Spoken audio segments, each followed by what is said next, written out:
Hi folks, welcome to the Romanian kitchen. My name is Marian and I would like to introduce you to Romanian recipes, and today we're going to start with classic Romanian chicken soup with vegetables. As you can see, I have all the ingredients raw right here in front of me. You can find all the ingredients right here if you wanted to pause the video, or you can find a full recipe to print in the link below. And we can talk a little bit right now what the recipes calls for. So of course we have the chicken, we have the vegetables here, which is carrots, parsnip, celery, full onion, Roma tomatoes, optional potatoes. We have lemon juice, we have olive oil, chicken stock, we have smoked paprika, pepper, and of course the secret ingredient called vegeta. It's actually a powdered veggie mix that you can find in specialty stores or online. It's made in Slovakia and also in Romania. So now that we got the chicken roughly cut and filleted, I'm gonna start cutting the wings apart. So they're in smaller pieces, and we use those in a soup as well. And you can see here the 4 pieces from the back of the chicken and some leftover meat, and we'll put those together for the soup. But like I said before, we don't normally use the legs. We use the wings, the back of the chicken, and some of the breasts. Not the whole thing, so it depends how much chicken you want into your soup. You can put more or you can put less. I like to put at least one of the breasts, just half of the chicken breasts, into the soup.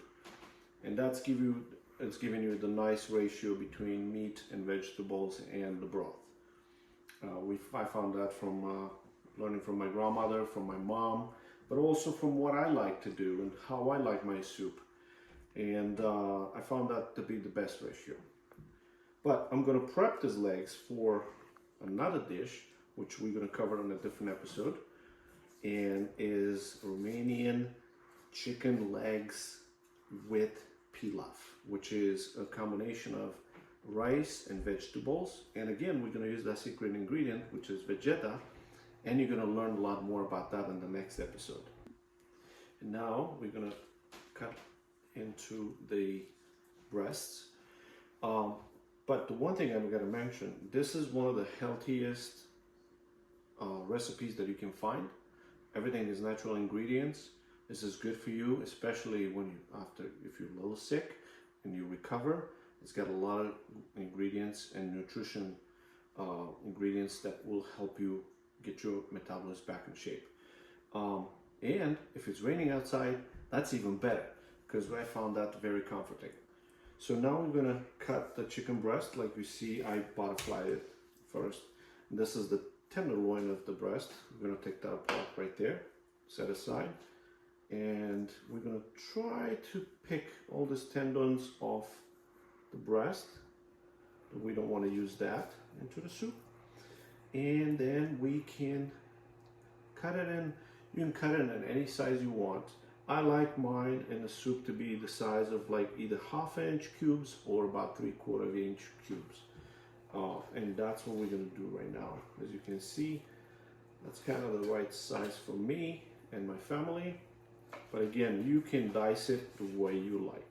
You can make them small, you can make it a little bigger, but I found this to be the proper size. So, like I said, this recipe, I learned it when I was about 12 years old in Romania from my mother. And of course I cooked it with my grandmother as well. So now we're dicing the vegetables. After, of course, we peel them, the parsnips and the carrots. We dice them into about 1/4 inch cubes size. Now you can make them different sizes if you like, but I found that this way they cook very good and through in a short amount of time. So for a thicker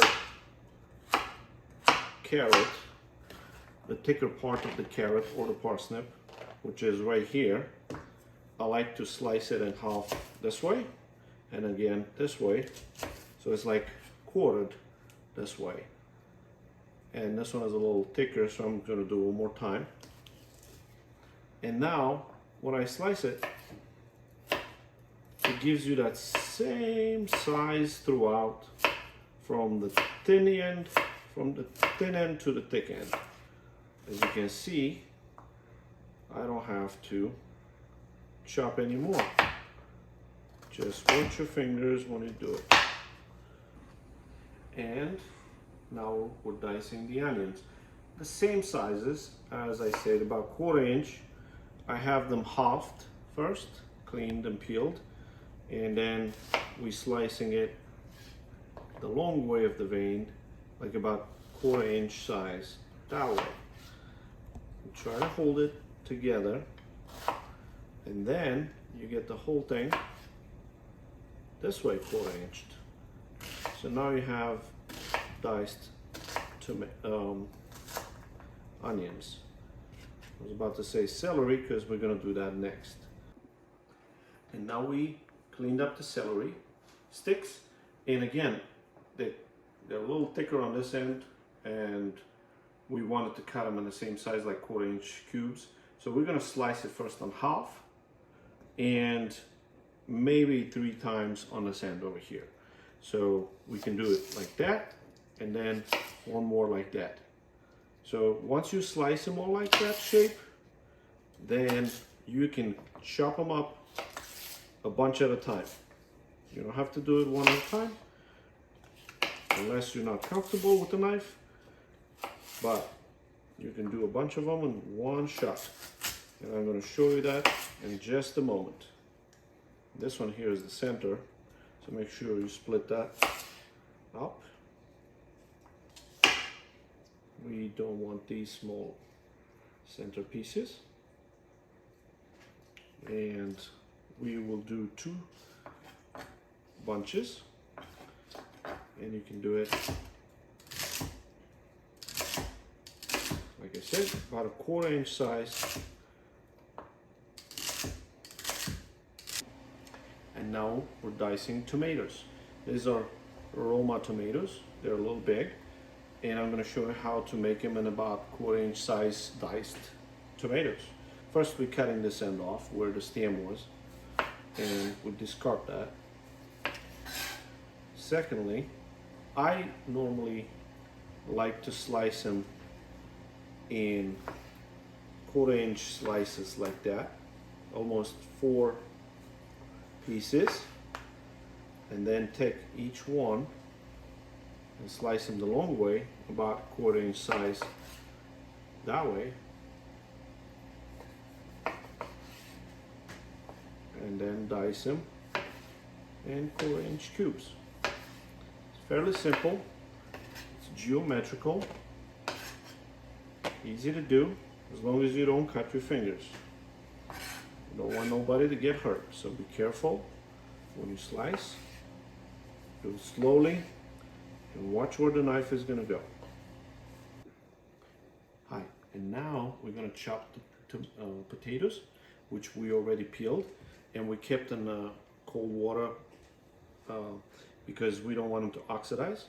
First, we slice them in half like that, and if you wanted to dice them into like 1/4 inch cubes, you get each half. You cut them in the long way, probably about 4 times, and then we dice them in 1/4 inch cubes.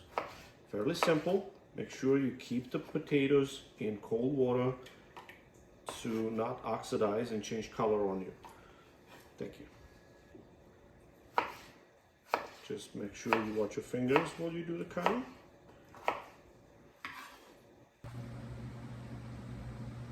So, folks, this is all the ingredients and vegetables already prepped for the soup. This is all the chicken meat right here. This is all the veggies that we prepped and cut.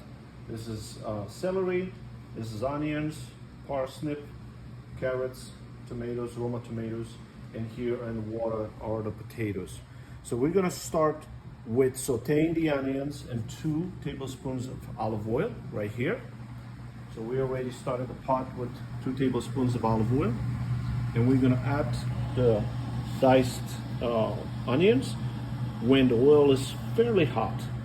Once we saute the onions, we're gonna add all the chicken stock and water and bring it to a boil before we adding all the vegetables and chicken in. Hey folks, now we're gonna add the onions into the hot oil. So you're gonna hear that sizzling, and that's one of the best parts of this recipe. Make sure you stir once in a while to saute the onions until golden brown. Hey folks, now we're done sizzling the onions, and look how nice and golden brown they are. This is about ready for us to add into the same pot, which is going to be the pot for the soup. That's where we saute the onions. We're going to add the chicken stock and the water for the soup. And I wish you can smell this, but this is great. Hey, so now we're ready to add the vegetables into the soup that's got to a boil, and it looks a little foamy because it's an awkward stage of starting to boil. We already have the onions and the chicken in there, and now we're gonna add the parsnip, nice and slow, without splashes, making sure that all of them get in there, and then the carrots.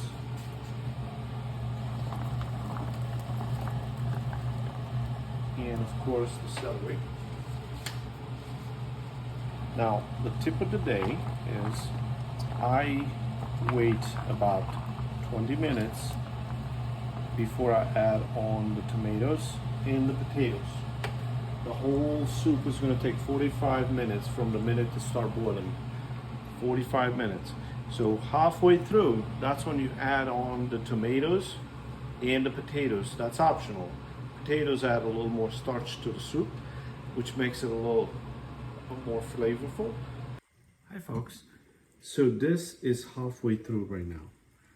It's been boiling for 20 minutes, but we didn't add all the ingredients yet. Like I said, we need to add now the diced tomatoes very carefully, and then we'll add the potatoes.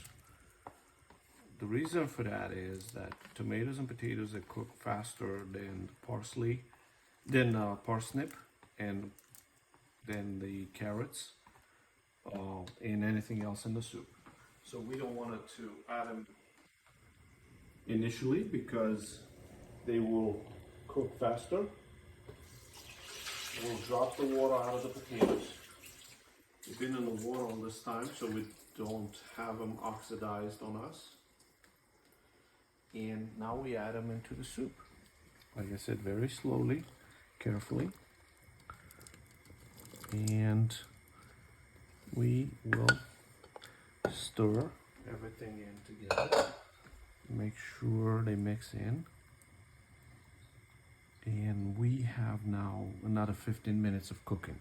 So as I put it on the whole recipe, the whole boiling of the soup takes about 45 to 50 minutes. So we are halfway through. We added now the potatoes and the tomatoes diced. And we're also gonna add a little bit of lemon, and optional, you can add 2, maybe 3 slices of dried garlic. You don't have to. I always like a little bit of flavor of garlic in there. So just a little bit of garlic will help. And towards the end, we're gonna add the dried Romanian parsley, which looks like just like Italian parsley. And you can put Italian parsley in it. It's just the same. And also the vegeta, the dried vegetable mix that you can find in Amazon or any online store. And We also gonna add towards the end a little bit of smoked paprika just to give a little bit of smokiness and a little bit of color to the soup. Okay, so now we're almost done. You have to remember to stir about every 3 to 4 minutes. Stir right or left, constantly and slow, to make sure that all the vegetables, all the ingredients are getting to the bottom of the pot. Okay, now we're gonna add some lemon juice. Like I said, there's no measurement for it. It depends how much acidity you want into your soup.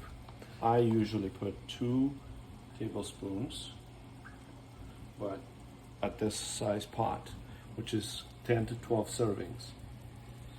But you can adjust it as you go, and you can add this even after the soup is done. Here, how about this? We're gonna add 1 more. We'll make it more acidic. And depends of everybody's taste. If you want it just more sweeter or more acidic, you can adjust it with the lemon juice. So I'm gonna add the smoked paprika now, which is 1 teaspoon, just to give it a little bit of color. We're gonna spread it on the top a little bit, and then we're gonna stir everything and mix it in. That's gonna give us a nice red color to the soup, and it makes it more smoky. So again, a secret ingredient, the vegeta, okay?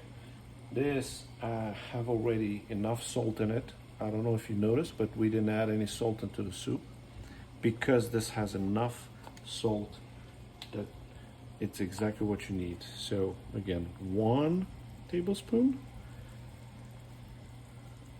and 2nd tablespoon. That's all you need. So one of these cans should last you for a long time if you make one of these pots every couple of weeks or every month. Don't forget the pepper. This is by taste. I usually add half a teaspoon, maybe less, of pepper, black pepper. And then of course, the Romanian parsley, or you can use Italian parsley. Just about 2 teaspoons of it. Now it looks big here because it's just dried. I crushed it by hand and add into the soup. And now we're gonna stir a little bit on. Make sure everything gets mixed in as it cooks for the next 10 minutes. And after you're done boiling, at the end of the 45 or 50 minutes of boiling, pull the pot to the side and let it rest for another 10 additional minutes, because it needs to rest. That's when all the nutrients and everything is kind of mixing together. And now we get into the end. Look how good it looks, and you should smell this. Everything comes out of it. The sweetness of the parsnip, the carrots, the smell of the vegeta and all the Romanian ingredients, and it looks great. So now we're gonna set it aside, gonna turn the fire off, and set it aside for another 10 minutes. We're gonna put it on a bowl and we're gonna give it a taste. So folks, this is the best part of the cooking. It's tasting. So you can see here how it looks, and it smells awesome. It brings me back to my childhood years when I first tasted this soup when my grandma made it at the farm. And it just gets better. Every time you make it, it gets better and better and better. The smokiness, the flavors, the smell of the chicken, the broth, it's amazing. And the vegetables, soft as it could be. So now let's give it a shot. Wow, this is awesome, amazing. Great job. Thank you for watching. I'll see you in the next episode. Thank you.